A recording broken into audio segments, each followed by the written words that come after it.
उल्लासनगर से एक और बांग्लादेशी गिरफ्तार। पासपोर्ट जांच में हुआ पर्दाफाश। विठलवाड़ी पुलिस थाने में पासपोर्ट इंक्वायरी के लिए गए एक युवक जोरुल मोहम्मद शेख को पुलिस ने जाली दस्तावेज की बिना पर गिरफ्तार करके न्यायालय में पेश किया, जहां उसे 20 फरवरी तक पुलिस कस्टडी में रखने का आदेश दिया गया। बता दें कि उल्लासनगर का निवासी जोरुल मोहम्मद शेख अपने पासपोर्ट जांच के लिए जब विठलवाड़ी पुलिस थाने पहुंचा तो गोपनीय विभाग की पुलिस टीम को उसके कागजात पर शक हुआ।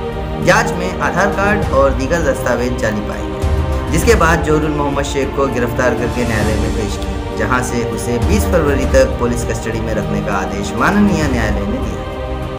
विठलवाडी पोलीस स्टेशन येथील पासपोर्ट विभाग या ठिकाणी दिनांक 15 फेब्रुवारी 2025 रोजी एक व्यक्ती नामे जोरुल मोहम्मद शेख वय वर्ष 33 हा बाहेर देशात जाण्यासाठी PCC पोलीस क्लिअरन्स मिळवण्यासाठी आलेला होता। गोपनीय पथकाचे हवालदार पोलीस हवालदार भोई, सिरके, आंबेकर, कुर्णे यांना त्याबाबत थोडंसं शंका आली, त्यामुळे त्यांनी त्याबाबत अधिक चौकशी केली, त्याला अनेक प्रश्न विचारले, त्याचा मोबाईल चेक केला असता सदर व्यक्ती हा बांगलादेशी नागरिक असल्याचे निष्पन्न झाले आणि त्यांनी ते सर्व बनावट कागदपत्राच्या आधारे इथे वास्तव्य करत आहे आणि त्यांनी विशेष म्हणजे आधार कार्ड काढलेला आहे, नंतर पासपोर्ट सुद्धा काढलेला आहे। तर या सर्वाबाबत पोलीस हवालदार भोई यांनी दिलेल्या तक्रारीवरून तात्काळ आपण पासपोर्ट अधिनियम, विदेशी व्यक्ती अधिनियम आणि BNS कायदा यानुसार गुन्हा दाखल केलेला आहे।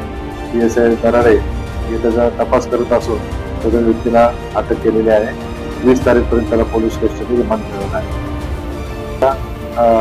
चॅनेल मार्फत आपल्या विठलवाडी व उल्हासनगरच्या रहिवाशांना आवाहन करतो की आपण कोणतेही भाडोत्री ठेवताना तसेच रूम विकताना याबाबत सजग राहायला हवे आणि आपण बांगलादेशी नागरिकांना तर आश्रय देत नाही ना याबाबत खात्री करावी आणि कोणतेही भाडेकरू ठेवताना पोलीस स्टेशनला जरूर माहिती द्या, जेणेकरून नागरिक आणि पोलीस मिळून अशा व्यक्तींविरुद्ध कडक कारवाई करण्यात येईल। जय हिंद।